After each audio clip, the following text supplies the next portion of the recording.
Salve, salve, ouvintes da Rádio SCA! Sejam bem-vindos a mais um episódio do nosso podcast, onde o esporte é destrinchado de verdade, sem firula e com a paixão que a gente sabe que vocês compartilham. É isso mesmo, Caio. E hoje o assunto é daqueles que tiram o sono de qualquer torcedor, mas também acende um alerta vermelho nas finanças dos clubes. Vamos mergulhar no caldeirão das dívidas do futebol brasileiro. Quem tá no vermelho? Por que essa conta só aumenta? E a pergunta que não quer calar: tem saída para esse labirinto? Então já se ajeita aí, pega o fone, porque a conversa de hoje vai ser profunda e, quem sabe, um pouco dolorosa. No ar, mais um episódio especial da Rádio SCA. A Bola Pesada, futebol e dívidas que não somem. O tamanho do buraco: mais de 11 bilhões em dívidas. Caio, pra gente começar a esquentar essa discussão, vamos jogar uma bomba na mesa. O valor total das dívidas dos principais clubes brasileiros já ultrapassa a marca dos 11 bilhões.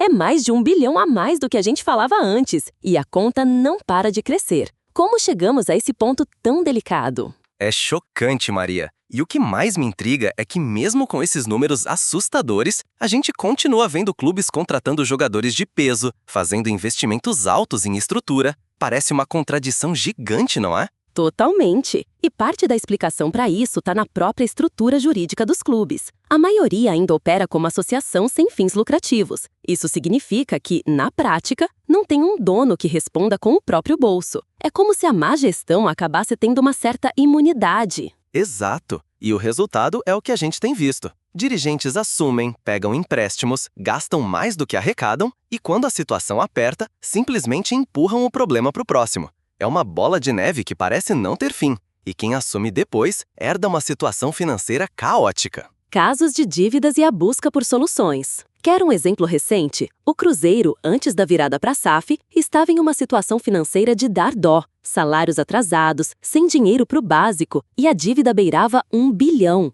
E essa é a realidade de um gigante do futebol brasileiro que precisou se reinventar. E temos o caso do Corinthians, que segue numa situação bem complicada. As dívidas já superam 1,6 bilhão. É um clube com uma torcida apaixonada e gigantesca, mas com uma estrutura financeira que não se sustenta. E a Arena, por exemplo, ainda é um peso gigantesco nas contas. E é nesse cenário que entra a tão falada SAF, Sociedade Anônima do Futebol. A ideia é transformar os clubes em empresas, atrair investidores sérios e profissionalizar a gestão de uma vez por todas. Cruzeiro, Botafogo e Vasco foram alguns dos primeiros a abraçar essa mudança. Mas aí vem a pergunta crucial. A SAF é a solução mágica? Porque, pegando o exemplo do Vasco, a 777 Partners assumiu, houve um investimento inicial, mas os desafios financeiros e políticos continuaram. Vimos dificuldades nas contratações, dívidas trabalhistas persistindo. Será que a SAF por si só garante o sucesso? Pois é, Caio. A SAF é uma promessa de transparência e organização, mas o sucesso dela depende muito de quem está por trás. Se o investidor é comprometido com um plano de longo prazo e uma visão estratégica, pode dar certo. Mas se for alguém sem lastro ou que só pensa no lucro rápido, acaba sendo apenas uma nova forma de adiar o problema sem resolvê-lo de verdade. A necessidade de planejamento e responsabilidade.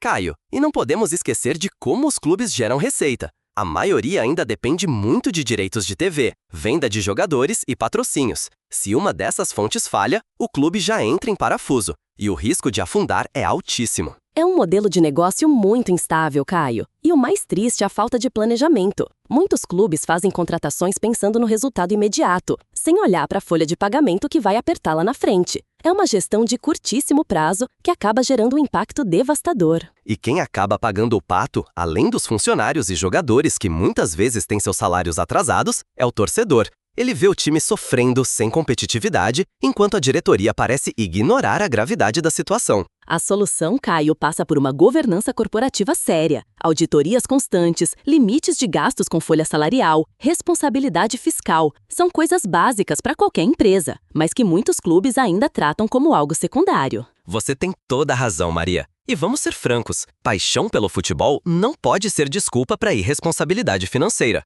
O esporte é lindo, é mágico, mas precisa ser administrado com os pés no chão, de forma profissional. O futuro do futebol brasileiro, uma reflexão necessária. Chegando ao final do nosso bate-papo de hoje, fica a grande questão. Será que o futebol brasileiro vai conseguir se reinventar, aprender com os erros e sair desse ciclo vicioso das dívidas? Ou vai continuar empurrando essa bola pesada para frente até explodir de vez? O que a gente viu aqui é que a paixão por si só não sustenta um clube. É fundamental ter gestão profissional, planejamento estratégico e, acima de tudo, muita responsabilidade. Porque no final das contas, quem mais sofre e paga o preço dessa desorganização é sempre o torcedor.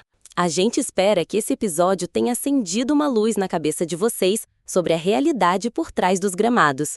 Compartilhem com os amigos, marquem aquele torcedor que precisa ouvir isso e ajudem a espalhar esse debate tão importante. E claro, continuem ligados na Rádio SCA, porque toda semana tem mais conteúdo com informação de qualidade, opinião sem filtro e aquela resenha que vocês já conhecem e respeitam. Até a próxima, pessoal! E lembrem-se, futebol é emoção pura, mas também é um compromisso sério. Cuidar dos nossos clubes é a maior prova de amor que podemos dar a esse esporte. Valeu demais, galera! Esse foi mais um episódio do podcast da Rádio SCA. Até a próxima!